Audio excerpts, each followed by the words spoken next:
9:22 de esta mañana. Hace algunas horas atrás nada más les dábamos a ustedes la noticia de que la Facultad de Ciencias había presentado su informe sobre el sismo del pasado 24 de noviembre, que finalmente tuvo algunas correcciones en cuanto a la profundidad, en cuanto al epicentro. Y bueno, qué mejor que tener a Leda Sánchez, doctora en Ciencias Geológicas, para que nos cuente sobre esos detalles, sobre dónde fue que fueron recogidos los últimos datos. Si bien ya Leda en su momento, cuando había brindado las primeras informaciones, había dicho que todavía faltaba justamente el recoger mayor información. En el momento de la conferencia de prensa todavía no contabas con esos datos. Y bueno, ahora finalmente ha aparecido este informe sobre el sismo del 24 que finalmente tuvo una intensidad de 3.4. Bienvenida, Leda. Un placer tenerte. Gracias a la audiencia. Bueno, sí, cuando hicimos la conferencia de prensa habíamos determinado el epicentro, no la profundidad, la suponíamos, no estaba muy bien ajustada, y la magnitud del evento con una sola estación, con la estación que tenemos en Naiguá, en el departamento de Maldonado. Lo que hicimos en el resto de la semana fue recabar los datos de los otros equipos, uno que está en Santa Teresa, el otro que está en Paso de los Toros, en Montevideo. Juntar toda la información, pedirle a los colegas de Brasil los datos de las estaciones del sur de Brasil y a los colegas de la Argentina los datos que hay en provincia de Buenos Aires. Y bueno, con toda esa información determinar con mayor precisión el epicentro, la profundidad y la magnitud del evento. El evento duró 10 segundos, la profundidad fueron 14 kilómetros, el epicentro está en la zona del epicentro, es alrededor de la ciudad de Las Piedras. Y bueno, eso nos mostró, primero, que demoramos un poco en obtener la información, digamos, por la falta de experiencia que tenemos.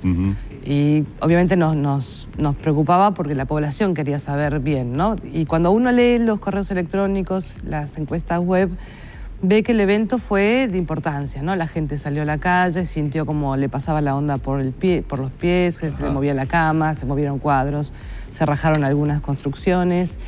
Y bueno, la idea es, para la próxima, si es que hay otra... Y la habrá, por los datos. Bueno, pero esperemos poder dar una respuesta más rápida, ¿no? Pero igual por suerte tuvimos el apoyo del Sistema Nacional de Emergencia, que sabe comunicar ese tipo de cosas, claro, y que nos permitió a nosotros también trabajar con tranquilidad, a contrarreloj, pero con tranquilidad, ¿no? Apelaron mucho a que la gente contara sus experiencias, se aportaba un correo electrónico. ¿Fueron muchas los contactos que llegaron? Sí, fueron más de 1.300. Muchos. Sí, un montón, que hubo que leerlos absolutamente todos y bueno, tratar de contestárselos a todos, digamos, porque es un gesto para nosotros muy importante el hecho de que nos hayan comunicado. Supongo que la experiencia se repetiría en muchos casos. ¿Qué era lo más común que decían y que relataban los vecinos? Sabemos que para la próxima la mejor manera es la encuesta web, que tenemos un cuestionario en la página del observatorio, que es mucho más fácil de procesar. Digamos, hay mecanismos más informáticos para que nos den los resultados y la percepción con preguntas más concretas, porque el procesamiento de los correos electrónicos hay que leerlo uno a uno y empezar a poner códigos para ver, qué es lo que sintió, dónde lo sintió, cómo lo sintió, y todo eso todavía seguimos trabajando en ello, ¿no? ¿Qué fue lo que sucedió? Es decir, a partir de que ya empezaron a tener los datos de Brasil, de Argentina, los que faltaba aún recoger de Uruguay, ¿qué fue lo que aconteció a esos 14 kilómetros de la superficie? Bueno, en esa región donde está el epicentro y obviamente el foco que está por debajo, que 14 kilómetros, hay un límite de unidades geológicas. Por un lado está lo que sería el basamento cristalino, rocas duras, viejas, y del otro lado está lo que conocemos como la cuenca de Santa Lucía, que es más joven, que es, digamos, de edad mesozoica, que está asociada a la apertura del Océano Atlántico. Entonces, en esa región hay un conjunto de fallas que se ve que se están moviendo, que estarían vinculados también a una familia de fallas que fueron las que generaron el terremoto del Cerro en marzo de este año. ¿Y por qué no sentimos réplicas? ¿O las hubo y no fueron perceptibles? Hubo gente que nos mencionó la existencia de réplicas. Nosotros utilizamos para ver si teníamos réplicas el acelerómetro que tenemos instalado en el cerro. En el cerro.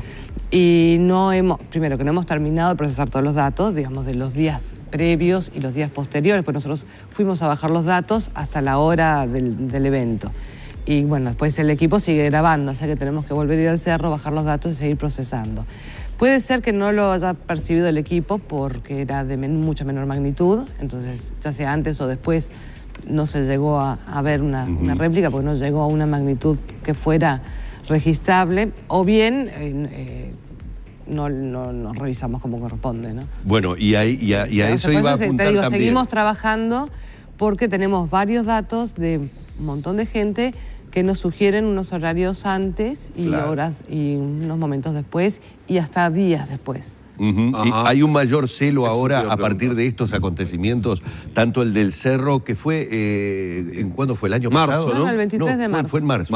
Hay un mayor celo. Cuando digo mayor celo me refiero estar alertas a que puede estar pasando algo, que se están generando determinados movimientos que antes no se daban, es decir, de esto no hablábamos el año pasado, no hablábamos el año anterior, y de hecho la mitología popular, por decirlo de alguna manera, que acá de esto no hablamos nunca, aunque en realidad hay antecedentes históricos, pero hay como una alerta, un celo mayor en decir algo puede estar sucediendo, que se están generando estos temblores, obviamente de baja magnitud, pero temblores al fin.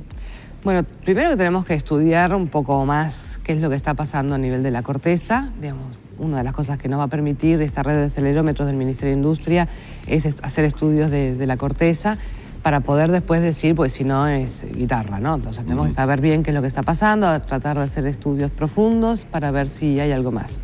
Lo que sí está bueno, digamos, sacando lo positivo del evento, fue que la gente ya sabe qué es lo que pasa frente a un sismo y cómo son las características de nuestros sismos, que son distintos a los sismos que se dan en Chile. En muchos lados hay, por ejemplo, sismos con ruido asociado, ¿no? Cuando son someros, cuando son poco profundos. Entonces esto nos va a ayudar también a que la gente avise cuando siente algo, porque nosotros tenemos el equipo, tenemos la instalación, pero no tenemos, o sea, tenemos las imágenes de los sismogramas, pero no tenemos un control, un monitoreo 24 horas sobre 24.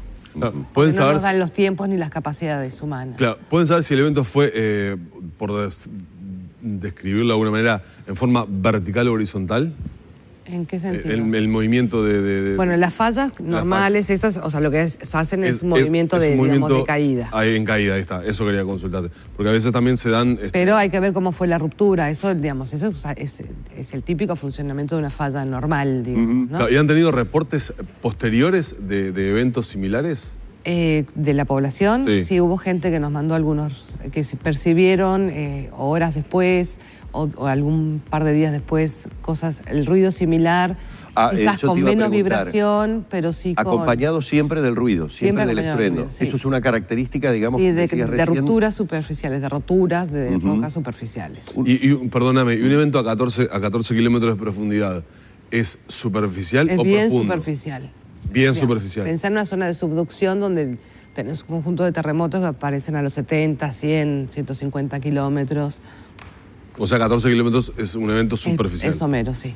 Que a uno, obviamente, se le... Para nosotros les parece un montón, pero desde el punto de vista sismológico... Humberto, antes que preguntes, y asociado a esto, ¿a mayor profundidad peor es el evento? No, va a depender del contexto tectónico. O sea, no es lo mismo un terremoto somero en la zona de subducción en Chile que por falla normal en intraplaca, ¿no? Está bien. Leda, ¿y por qué se da el sonido? Porque uno tendería a pensar que a 14 kilómetros está completamente amortiguado, porque es muchísimo lo que tiene por encima como para que el sonido se expanda y sea audible en la superficie. Eso es en escala humana. Ajá. O sea, para pensar en el tamaño de la Tierra, el 14 kilómetros no es nada y lo que está sintiendo es la rotura de... Claro, específicamente la rotura. El quiebre. Y además el movimiento de las construcciones, ¿no? A medida que va pasando la onda, se va moviendo. Ahora, tengo una gripe. Toma agua, tranquila. Y nosotros encima lo que pasa que también el aire en la espalda. Sí. Como hay un punto, Humberto, y la verdad es que hemos crecido y nacido en un país de una llanura levemente ondulada donde estas cosas no pasaban y nos estamos entrando o estamos empezando a acostumbrarnos o tenemos que empezar a asociar de que este tipo de eventos sí definitivamente sucede, ¿no? O sea, no será fácil poder internalizar todo esto, pero este tipo de eventos han generado, obviamente, una situación bastante compleja, ¿no? Pasaban, pero no los monitoreábamos. Claro, o no los veíamos o no los percibíamos. O no los percibíamos. Y pensamos que en cualquier otra cosa. Ay, me estoy ahogando. Bueno, tranquila, vamos a Sentís como un agradecerle. terremoto, como que se te está moviendo todo. Vamos a agradecerle mucho a Leda todos los datos que nos ha dado. Hay, me imagino, todavía datos e investigación en proceso, ¿no? Estamos trabajando en un montón de cosas que tenemos pendientes. De los datos que más te hayan sorprendido, fascinado de estos últimos eventos. La respuesta de la gente. La respuesta de la gente fue fenomenal. Bien, va seguramente a tener mucho para seguir investigando y hurgando de las experiencias de las propias personas, ¿no? Además, digamos, la gente transmitía, se notaba que había una cosa emocional transmitiendo cómo lo sintieron, ¿no? Digamos, el tema del susto, lo que percibieron en relación, por ejemplo, con los animales. Claro, reportar. La verdad que estuvo fenomenal. Sí, hubo coincidencia en que muchos animales como que percibieron unos segundos antes lo que iba a pasar. Sí, y algunos se asustaron, otros empezaron a ladrar y cuando terminaron... Sí, un comportamiento muy casi premonitorio. Sí, además, digamos, todo esto, para nosotros fue muy importante recabar toda la información y además no hubiese sido posible tener la información como la tuvimos, que tardamos un montón, si no hubiese sido por los chicos que están trabajando conmigo, ¿no? Que son... ¿Tenemos que esperar más eventos de este tipo? No sé si esperarlo, pero bueno, siempre hay que estar atentos y bueno, tratar de generar una respuesta. Pero digo, inmediata. Pensando en el Cerro, en Punta del Este, ahora en esto. Y bueno, puede ser que se repita otro a la brevedad o hay que esperar 50 años. No se sabe. No podemos saberlo. Leda, muchísimas gracias por estos minutos. No, gracias a ustedes. Que se recupere. No, gracias por venir así con ese estado gripal que tenía y que vino igual, ¿eh? Son los aires acondicionados. Sí, claramente. Sí. Claramente. Muchísimas gracias. Leda Sánchez con nosotros.